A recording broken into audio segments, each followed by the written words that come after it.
Hey guys, what is up? It's Card Shuffler 99 here today. We're going to show you guys a really cool trick that actually fooled Penn and Teller. Now this trick is actually really easy, guys. It's a very easy trick, and once again, it did fool Penn and Teller. We're going to give credit to David Parr for this trick. He performed it and he actually fooled them, and it's actually a very simple concept. Now before we get into it, guys, if you guys happen to be interested in getting some free gift cards, all you guys have to do is click the link in the description for Free My Apps. You guys can click that link, download free apps, and get free gift cards. Also, we do have a $50 Amazon gift card giveaway in September. My bad, guys.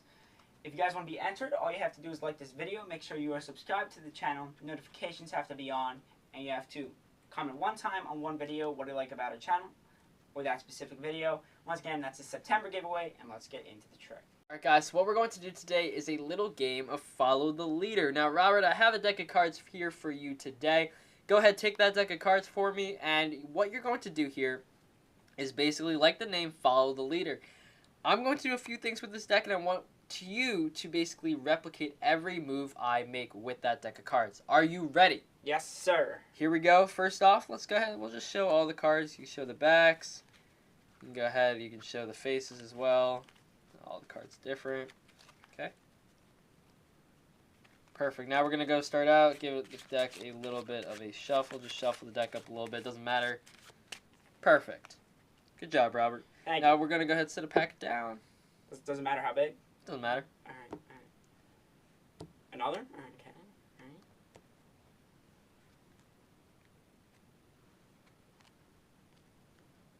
Good job. You are following every move I make. Now, Robert, I'm going to go first here. You are going to follow my lead. I'm going to spread the deck out, and you can see here that your card, the blue card right here, I'm going to leave it in plain view the entire time. Go ahead, Robert, spread your deck out for me. Perfect. I'll take out my red card here.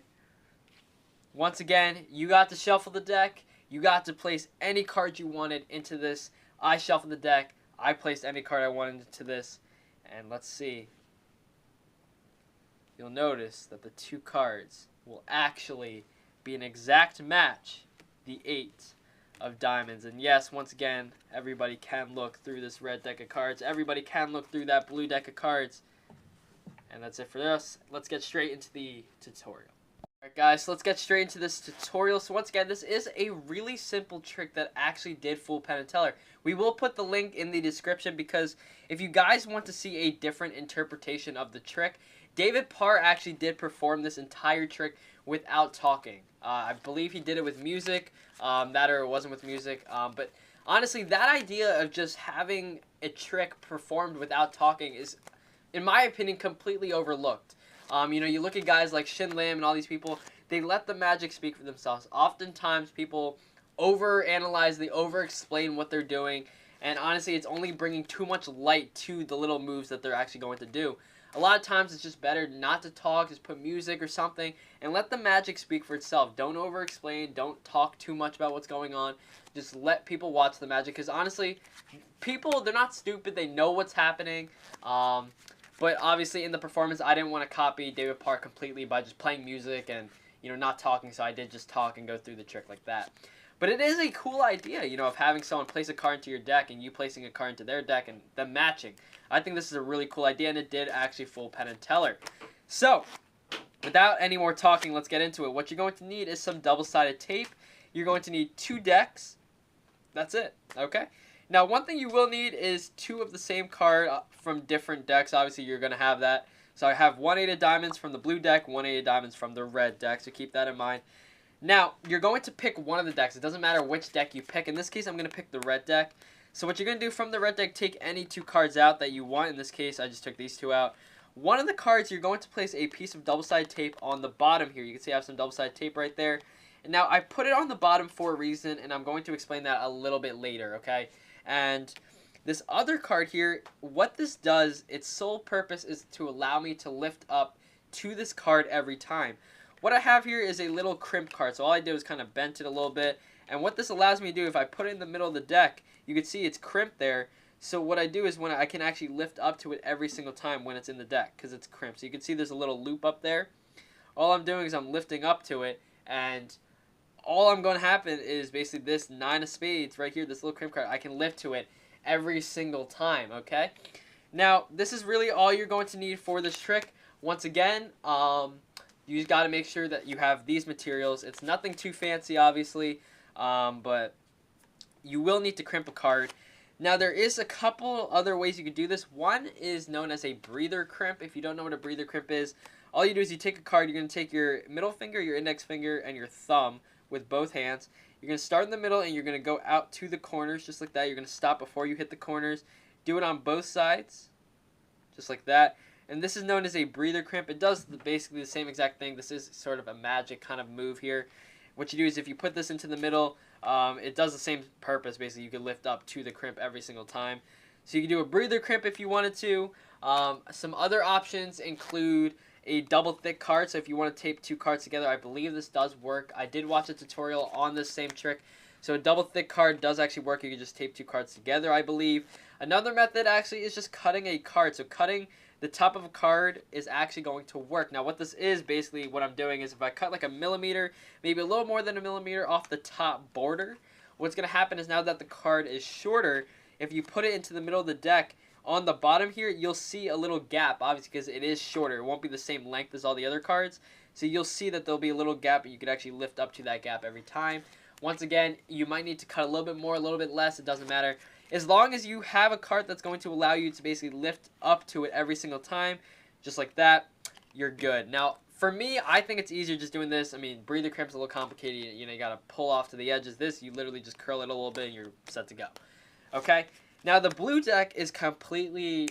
There's nothing going on here. In fact, this blue card with the 8 of diamonds isn't even in this deck. There's nothing going on with this deck. None of the setup is going to take place in that deck at all. Now, what you're going to do here is you're going to start with the setup. So, this is basically how it's going to work. You're going to take this blue 8 of diamonds. Once again, if I'm using the red deck, I'm taking the blue 8 of diamonds here, putting that on the bottom, followed by my double stick card here. Okay, this is going to go right on top of that. So, once again, basically the blue card is second position from the bottom, and then this double-sided tape card is going to be right underneath it. Now, from the bottom, not the top, from the bottom, you're going to take around 10, maybe 15 cards, just like that. From here, what you're going to do is you're actually going to place in this other 8 of diamonds. This is the red 8 of diamonds. So once again, these cards have to match. So the blue card in the second position from the bottom here is also the 8 of diamonds. So once again, these are the cards you're forcing. So you put in the 8 of diamonds, followed by the crimp card. So the crimp card has to go on top, okay? Make sure, because what's going to happen here, if you lift to the crimp card, then you're basically lifting to the 8 of diamonds, okay? That's the whole setup. Now, you want everything towards the bottom, and I'll explain that a little bit. So what you're going to do here is now you're basically ready for the trick. So once again, the top 75% of the deck has no setup going on.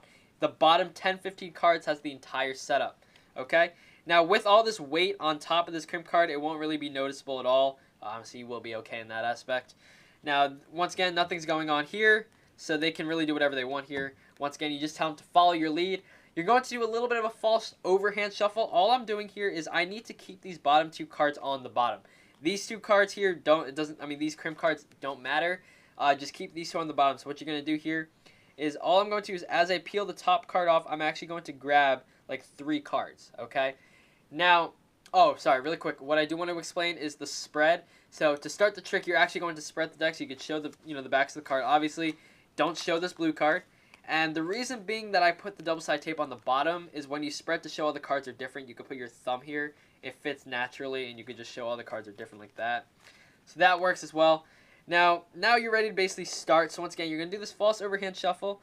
I'm going to grab the top card and at the same time grab a few cards from the bottom. Obviously, don't flash that blue card, but it doesn't matter how many cards you take, obviously, but grab a few cards from the bottom, okay? So it doesn't matter if you take 2 cards off the top either.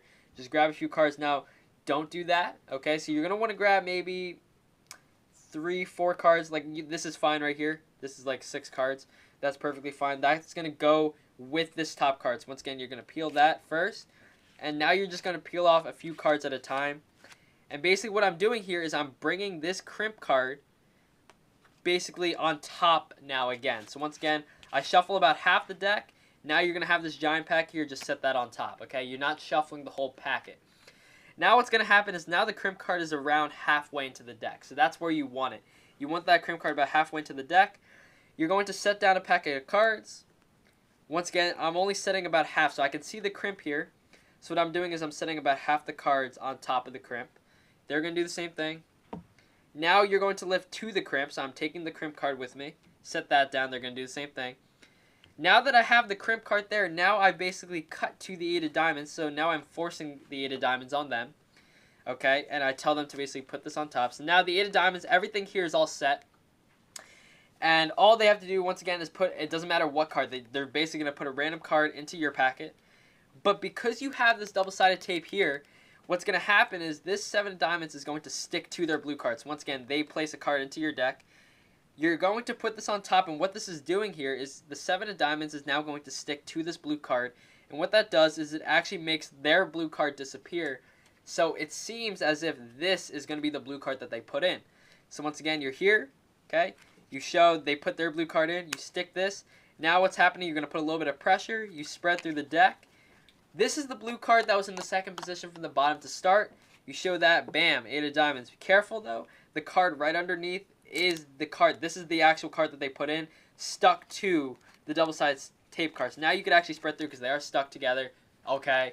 And at this point, once again, you show the 8 of diamonds. They'll spread through their deck. There's no double-sided tape here, and then they can reveal that they have the 8 of diamonds as well. That is it, guys. I hope you guys enjoyed this one. It's a very simple trick, and I think it actually has a really cool effect. But anyway, guys, this is it for today, and this is Card Shuffler 99. Peace out.